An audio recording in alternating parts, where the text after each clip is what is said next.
My girlfriend came home from a trip she never took. I thought she was just acting weird at first. For some clarification, my girlfriend had been planning a trip to California for the last 4 months. Normally, I'd have gone with her, but it was for her grandmother's birthday. She was old, and this could have quite possibly been my girlfriend's last chance to take a trip with her. She had spent those 4 months meticulously planning, as she always did, and the week before the trip, she must have had at least 5 full bags packed for her week-long venture. You can never be too careful, she always told me. She was always the planning type, mapping things out, going over every possibility. It was one of the things I admired about her. She hated when things didn't go the way they were supposed to. That's why, on the day of her trip, when I woke up to find her still lying in bed with me long after her early morning flight, I almost panicked.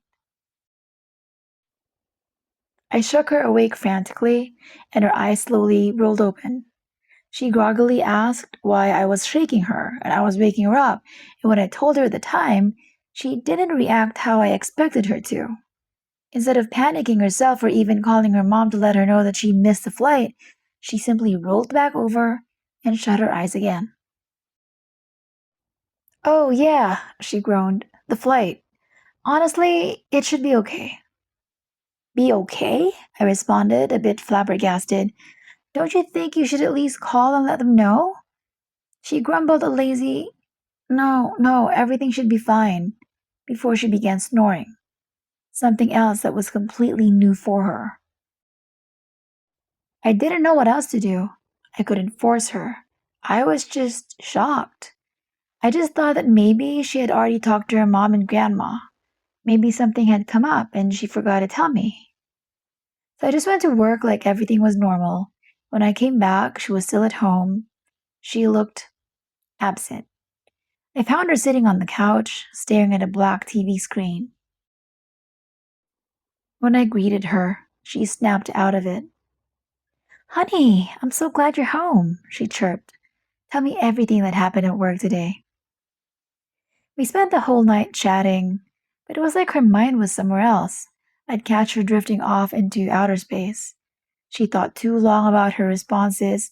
Her speech pattern was slower than normal, even though her face was one of excitement as we talked.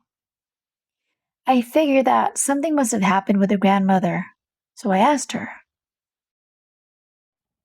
Hunt, did something happen to make you not want to go on your trip? She stared at me for a while. Her smile disappeared, her face was blank, but only for a split second before lighting up again. No, not that I know of, she responded cheerily.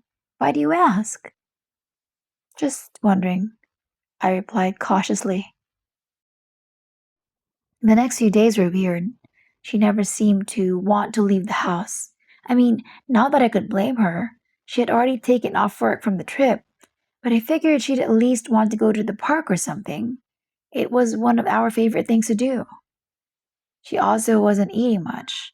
Every night I'd cook for us, but she kept insisting that she wasn't hungry. Must have been a lie though, because on some of those nights, long after we'd gone to bed, I'd find her in the kitchen completely surrounded by food. Cereal boxes would be ripped open with their contents scattered across the floor. Granola bar wrappers, spilled milk, raw rice and beans. It was concerning, to say the least. By the end of the week, something hit me that I hadn't caught before.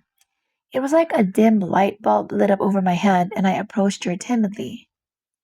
Honey? I inquired carefully. Yes, babe? She replied lovingly, sitting on the edge of her bed, staring at a wall. I gulped a bit. Whatever happened to your bags? Did you unpack them? I haven't seen your toothbrush or shampoo or anything anywhere. She didn't respond. She just kept staring, like the wall was a TV. Finally, she slowly turned around and her hollow eyes met mine. Honey, she whispered gleefully, you know that's none of your business. She didn't seem mad, but she refused to talk to me for the next 2 days. She didn't even want to sleep in the same bed as me. Of course, I'd have felt wrong making her sleep on the couch, so I just let her have the bed while I wallowed in my own confusion. It wasn't until the night before she was supposed to return from the trip that she let me sleep with her again, and even then, she slept with her back toward me. I woke up in the middle of the night to a ruckus coming from the kitchen. I stepped out of my room and noticed that the kitchen light was on. It sounded like an animal was loose in there, like it was in the process of devouring something. Growls, the wet sound of chewing, but as I approached, the sounds suddenly stopped. I froze in my tracks for a few seconds, debating whether or not I should continue before ultimately deciding to keep going. Only when I took that last step, I heard my girlfriend's voice. It was angrier than I'd ever heard before, more hostile, like she was trying to send a message. Go back to bed, she screamed. The house was silent for a moment. I argued with myself internally about whether or not to listen or check on her. I decided to listen, and the moment I began making my way back to the bedroom, the noises started up again. I don't know how long I stayed there, in bed, staring up at the ceiling, trying to tell myself that everything was normal before falling asleep. But I know that I woke up alone the next morning. The bathroom was empty, the halls were empty, the house was empty. I kept calling out and received no response, but when I entered the kitchen, that's when panic really set in. There was blood everywhere, not from my girlfriend, but from the raw meat that was scattered across the floor. Chicken, steak, pork, everything. Everything had been nearly completely eaten. I thought back to the night before and my heart started to pound. I felt dizzy. I felt like I was losing it. I tried to take a seat to calm myself, but before I could, the front door opened.